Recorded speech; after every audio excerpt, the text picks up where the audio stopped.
Bonjour, dans ce tutoriel nous allons apprendre comment créer une nouvelle image. Il suffit donc d'aller dans l'espace de travail et de s'intéresser donc à ces onglets. Nous allons cliquer sur l'onglet Fichier avec le clic gauche. Dans ce menu qui vient de s'afficher, seul le champ Nouveau va nous intéresser. À savoir que vous avez ici deux touches de clavier qui, si elles sont appuyées simultanément, s'agissant bien sûr de la touche CTRL et la touche N, on va déclencher l'ouverture de la fenêtre de création de calque, comme nous allons le faire ici avec le clic gauche de la souris.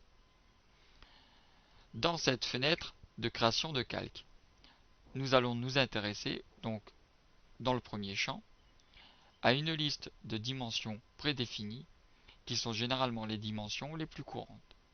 Nous allons en sélectionner donc une et nous voyons automatiquement que la sélection a été prise en compte par les champs taille d'image. Si dans cette liste aucune dimension n'est celle dont vous avez besoin, on va donc alors changer la valeur et mettre les valeurs de nos besoins manuellement.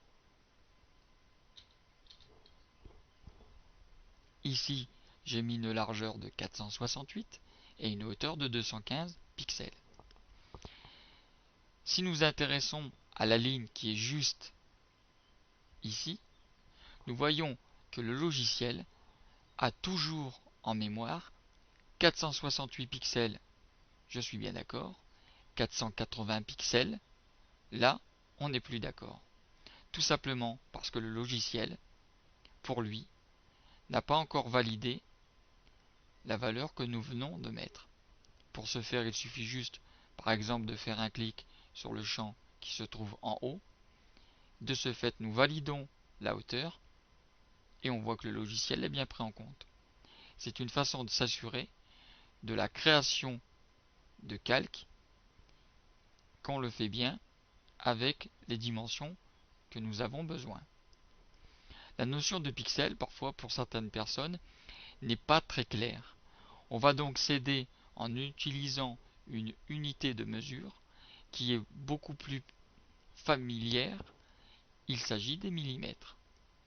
Donc nous savons aujourd'hui que 468 pixels sur 215 sont en fait une largeur de 165 mm 10 contre une hauteur de 75 mm 85.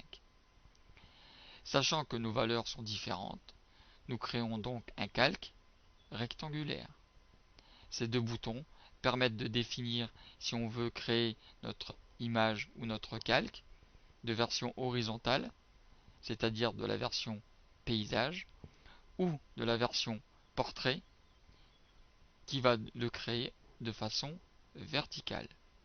Nous allons prendre la version paysage, donc horizontale, allons cliquer sur valider, et nous nous apercevons que les dimensions que j'ai demandées ont bien été obtenues, que mon calque est bien horizontal.